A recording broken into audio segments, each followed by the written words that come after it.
জাল ফালানোর পরে দেখতেছি মাছ উঠছে, মাছের সাথে ওই যে ওই ব্যাগটা উঠছে, ব্যাগটার মধ্যে একটা ইট বান্ধা ছিল। পরে কই দিয়েছে ব্যাগটা উড়ায়, ইট বান্ধা কেন, বোমার মতন কোনো বস্তু দেখা যাচ্ছে আর কি। পরে এলাকাবাসীরে বললাম ত্রিপল নাইলে ফোন দেওয়ার জন্য। পরে পুলিশ আসলো, বাইকেরা দেখে বোমা জাতীয় কিছু মনে হয়, আমরা তো সঠিক বলতে পারি নাই। ইটটা সরাই রেখে দিয়েছি, লাড়াচাড়া করছে এসে পুলিশ। আগে তো মনে হচ্ছে খেলনা এটা মনে হয়। বিস্ফোরণ হতো তার তো ক্ষতি হইতো, আমার আত্ম উড়ে যেত গা। আমরা তখন বুঝতেই পারি না যে এটা বোমা। কি আতাইলাম পানির মধ্যে 7টা তাজা বোমা, এখন তো দেখে আফসোস।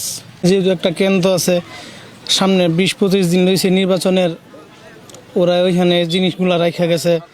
আমাদের ভাগ্য ভালো, মাছ তুলতে গেছিল সকালে, তারপর যারা মাছ তুলে তারা এইগুলা পাইছে সকাল 9টার দিকে। RICL TMX, যুগের পর যুগ স্থাপনা থাকে মজবুত। জেলেরা মাছ ধরতেছিল, তারপর জেলেরা মাছ উঠাইছে, মাছের জালের সাথে এই জিনিসগুলা আসছে আর কি।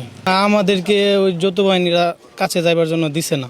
আইন শৃঙ্খলা বাহিনীর সাথে সাথে আইসা পড়ছে, আইসা এলাকা গ্রেপ্তার করে দিছে, সাধারণ পাবলিক কাছে যাওয়ার জন্য দিছে না। পুলিশ প্রশাসন লোকজন সব, যৌথ বাহিনী, মিডিয়া সব লোকজন চলে আসছে এখানে এলাকায়। যেহেতু কলেজ সামনে, স্কুল সামনে, তো এখানে যে ঘটনাটা ঘটছে এটা তো সবাই এলাকার ত্রাস সৃষ্টি, সবাই আতঙ্কেই আছে।